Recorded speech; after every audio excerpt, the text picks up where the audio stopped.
Hey, this is Paul, and today I'm going to do an update on my somatic fusions here. I'm trying to get a new hybrid. So the first one you can see here is Desert King fused with Connie Meyer. And it did fuse. There's a little gap. You could probably see me through it, but it does have a really nice fusion at the top. Now I did have some new growth here, but a slug got to it sadly and ate it. So I'm going to repot this and give it a better pot and some new and better nutrients here. Now up next, here are two Sugar Dragons and Maria Fusias. And I actually fused both of them together, and these are the same material, plant, just half and half. And so you can see this one had new growth, but it looks like it came out of the lower spine here, the lower spine or lower node here. And it's not unique. This growth is looking very much like a Sugar Dragon here, or sorry, Maria Fusia, this one here.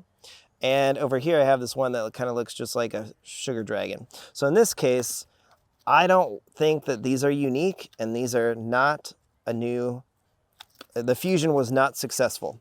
So I'm going to prune that off. And again, we learned from Julio Robles, who did this successfully, that you want to prune off the growth until it looks different.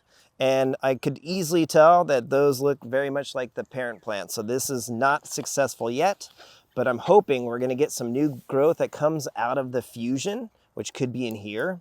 I've had, our first videos inspired some people, and I've gotten some photos of dragon fruit fusions where the new growth came through here, or it pushed out through the top.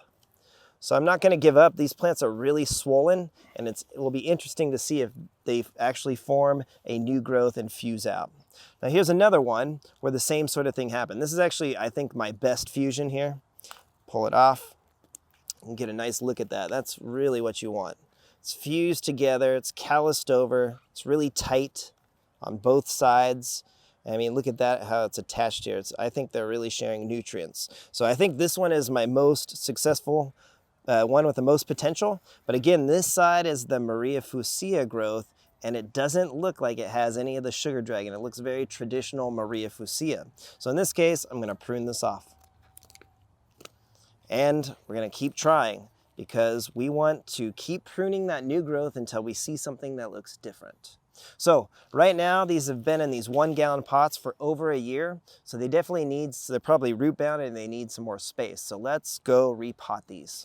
So here's my potting soil mixture. You can see it has a lot of ingredients. It's got peat moss, pumice, perlite number 4, biochar, sand, humic acid, worm castings, and more. You can actually see one of our videos. Click on the link above and go check out how we make this potting soil. Now you don't need all these ingredients, but this is a really good mixture to get these plants ready for success. So I'm going to place them into a 5-gallon pot. I think one plant can do okay in a 5-gallon pot, especially if you have holes and maybe a few extras for drainage.